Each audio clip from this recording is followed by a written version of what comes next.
martial arts. No one else talks about it. Except us. On the ball. Dublin City FM. Hello everybody and welcome to this week's edition of MMA here on Dublin City FM, courtesy of the On The Ball sports programme here on Sundays. If you don't catch all of the episode, you can always tune in on www.thisaintfake.com, where the show is podcasted later.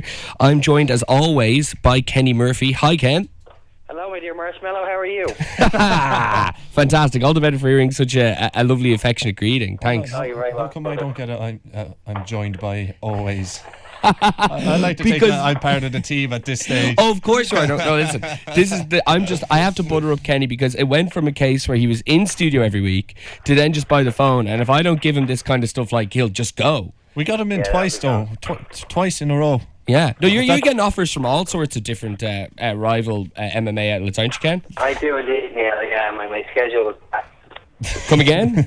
My schedule is packed. All right, very good. All right, well, speaking of packed, after 2 years of injuries, mishaps, so on and so forth, the end of this year and the early part of next year is looking incredible for the UFC in terms of actual genuine marquee drawing fights. So we're gonna look at a lot of upcoming main events that are taking place between now and January next year. We're also going to talk about last week's UFC on Fox show. But first off, we're going to break with the news. We didn't have a show last week, but it had been announced that McGregor has a date and an opponent, that being September 27th. Woo!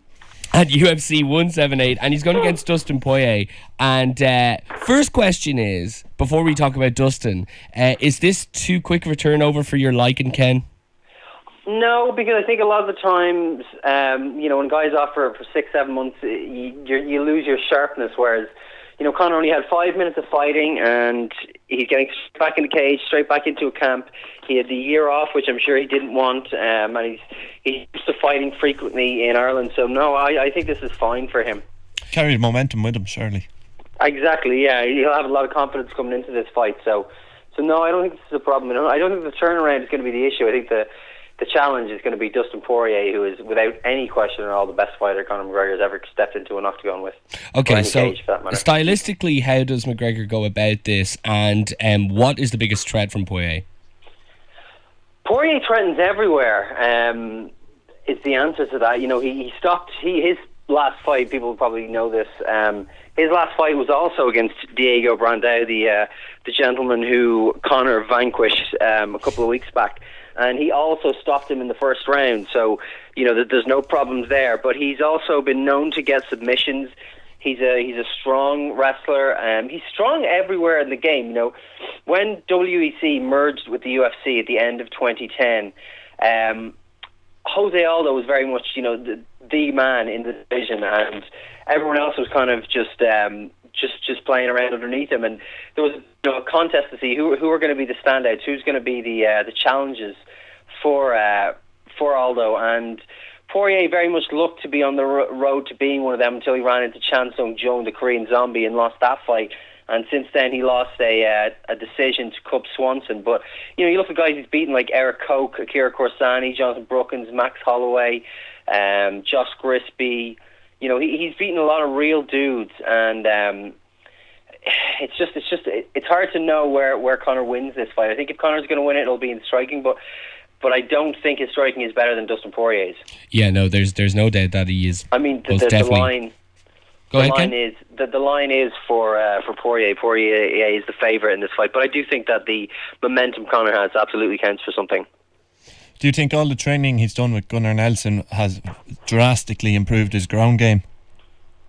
Yeah, I wouldn't doubt it does. It's just anybody who's not from the US or Russia, who doesn't have that amateur wrestling background, I mean, just traditionally always struggles when it comes to defending takedowns. I think the only sort of European-based fighter who's really, really strong at that would be Bisping. But I mean, you look at Alexander Gustafsson, his big loss before the close and narrow decision to John Jones against Phil Davis, who just took him down and held him there. And we've seen a lot of guys get up some momentum in the UFC from these shores, like a Dan Hardy from across the water. Dan Hardy got 4 on the spin against the UFC, and then GSP just held him down for 5 rounds. And I don't expect Poirier to want that type of fight. I think it's a very close fight that could go either way, but it's certainly the toughest test of his career, and it's one that if he wins, he's a title contender, and he's in that rarefied air with Cub Swanson, Frankie Edgar, Jose Aldo, and Chad Mendes. Those are the unquestioned top four in this division. He becomes the next contender to that top four, and whether or not he can beat one of them, that will be another step up again. Yeah, one would presume if he was to beat Poirier that he'd go into a title eliminator next. That's pretty much guaranteed, I'd say. And I mean, I think the person who he would look likely to go against would be, Swanson or Edgar, unless they fight each other. And I mean, Frankie Edgar, if he's going to beat Frankie Edgar, then he really deserves a title shot. Absolutely no doubt. Okay, so 13 months after breaking his ACL completely, we have Anderson Silva announced for his return fight against somebody else also making his return. It's very much akin to Trips and Taker at WrestleMania 2011. Nick Diaz and Anderson Silva has been confirmed for UFC 183 on January 31st of next year. This is going to be fascinating in so many ways. The build-up, Nick Diaz being back in the company, how Anderson Silva is going to just be in general, like will he even throw a leg kick? This is, in terms of an Anderson Silva return fight, this is, I just think this is incredible matchmaking. I think it's going to draw so much attention. It's a terrific fight to put together. It's, if you recall, a couple of years ago when, in March 2013, when Diaz lost to GSP, he made it clear, I'll come back for one of two fights. George St. Pierre again or Anderson Silva. And people rallied against the notion that he wasn't getting another title shot, but the idea of him getting a fight with Anderson Silva, who at that time was undefeated in 16 fights, a weight class above him, a champion, it just seemed ludicrous. But all of a sudden we're in this sort of set of circumstances where the UFC is desperate for marquee fights. Diaz, in refusing to fight for so long, the myth, the draw only grows. That's what people don't really often understand about combat sports, is that the time you're away is almost as valuable as the time you're in there winning fights, because once you become a star, the rarer it is they see you, the more clamour there is to do so. And it's a perfect fight as well, because realistically the UFC is going to want to rebuild Anderson Silva's career. I don't think anyone is any under delusions that Nick Diaz is this elite fighter. He's the best cardio perhaps in the entire UFC. He's a great technical boxer, but ultimately when he comes up against guys who take him down, he always loses. And there are people, like Carlos Condit who can beat him in the stand-up too. So, whereas Anderson, he's the guy the UFC needs to protect. They could probably get 3-4 maybe big fights out of him before he hangs up the gloves.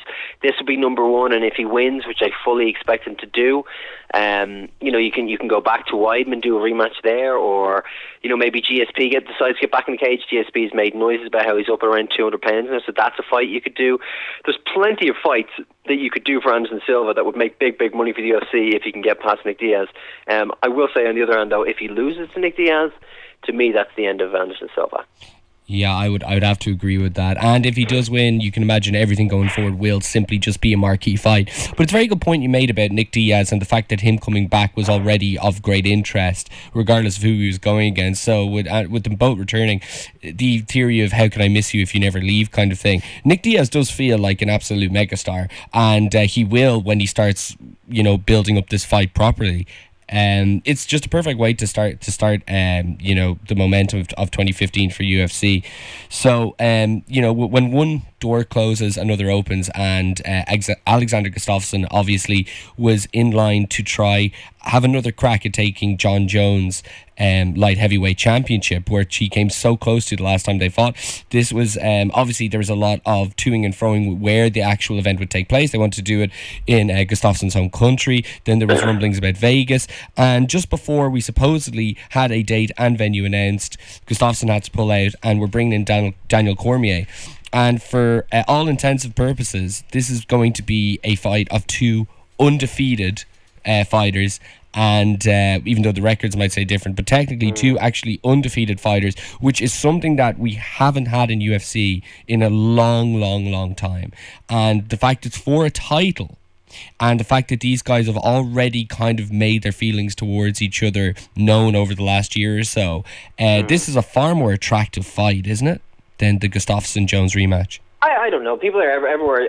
A lot of people are passing off this narrative as though this is the fight that they should have done in the first place. This is the more attractive fight. At the end of the day, the UFC desperately wanted to convince him to take Gustafsson over Jones when he wanted, or Gustafsson over Cormier rather, because they felt it was the money fight because it was a big rematch. And I think most people seem to agree with them, and that they got that fight done. And now that it's been switched, I mean, I think the one thing is it's the fresh match, and it's the fresh match, and it's the first time in a long time we've had a fresh championship match at that weight class that really feels like Jones is going to be tested. Because when the original Gustafsson fight was on the books, I think we all felt that Jones was going to clear the deck with him. You know what I mean?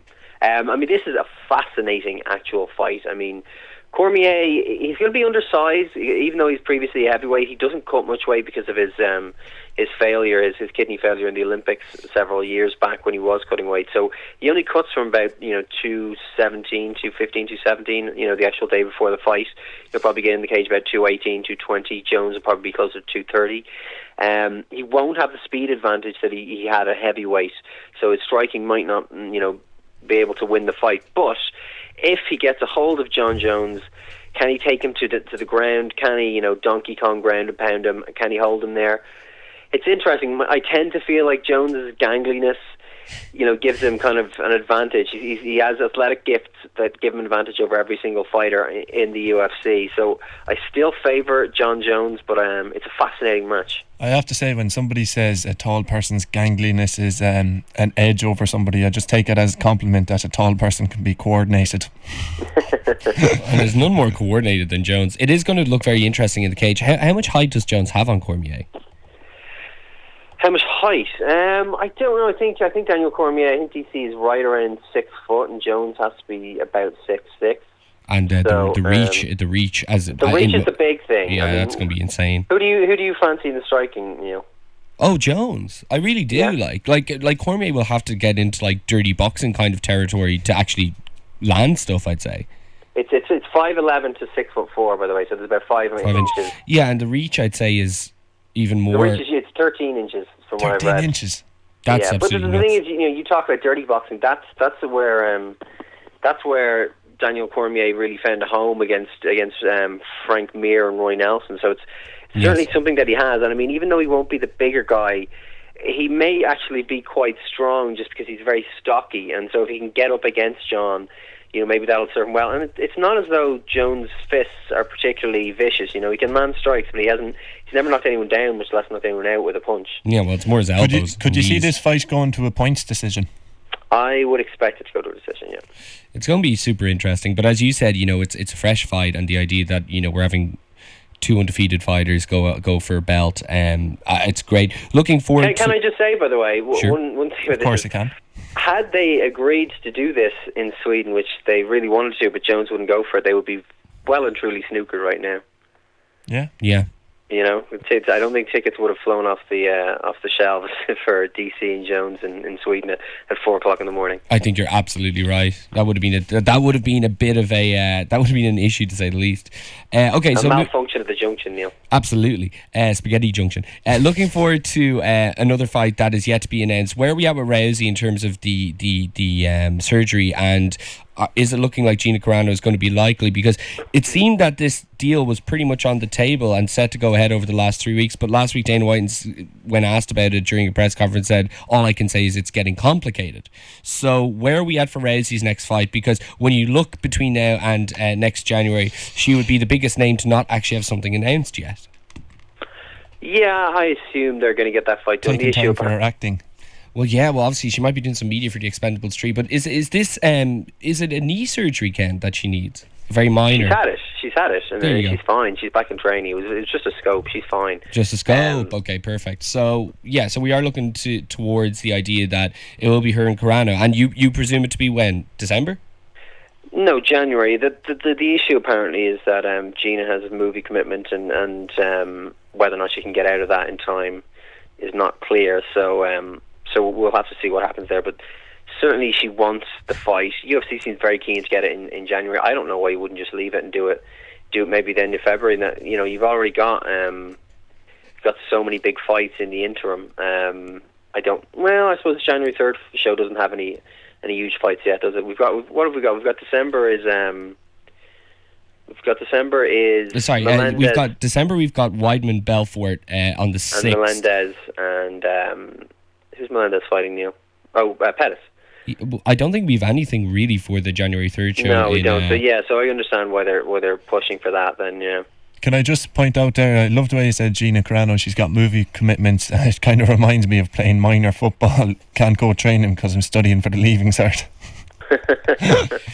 Things like that. It's going to be a case of the two female MMA compadres who have made it big in the movies. It's going to be incredible. I just can't believe Gina. Like, it's just I feel it's a marquee match because of the name, but there's like I wouldn't give Carano a beggar's chance. Like.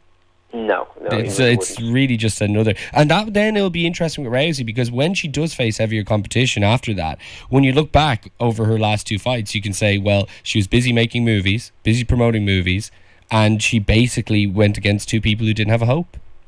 See, I don't know. I think you can be revisionist. I think if you look at Alexis Davis looked hopeless going into the fight and proved that way, but then Liz Carmouche has a much less impressive record than Alexis Davis, and it was given a much weaker chance than Alexis Davis against Ronda, and she very nearly finished her in the first. If you remember, she had a neck crank on. It was vicious. So it's very easy to say because she's destroying people in 30 seconds that they're no competition, but it's just there is no competition. You know what I mean? She's so many streets ahead of every other athlete in the division in terms of athleticism, in terms of skill, in terms of how quick she picks things up. You know, Kat Zingano could be. You know, when you're talking about the heavy competition, maybe people think of Kat Zingano or maybe Holly Holm in the stand-up. But I mean, Kat Zingano has gone through 2 knee surgeries and the death of her husband. Holly Holm is primarily a standing fighter. Like, who do you see, Neil, who you think, oh yeah, that's the fight? I mean, Cyborg, anyone else?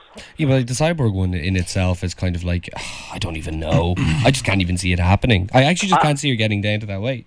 Well, she's going to fight at that weight for Invicta very shortly. I see that fight happening, but the drugs testing will be so stringent, a la what they're going to do with Belfort, that I imagine if she doesn't fail a drug test, that she'll come into the cage so weak anyway that I think Ronda will eat her up. In the same way as I fully expect Chris Weidman to embarrass Vitor Belfort in January. Just quickly bring it back to an Irish perspective, and if I'm not wrong, Aisling Daly was signed as well to the UFC. Yes, she was, yeah. I think, could we be waiting a while before we see her getting some ranking fights? Oh, absolutely. You see, she's going through the Ultimate Fighter at the moment, so basically it's maybe the next Irish show. card.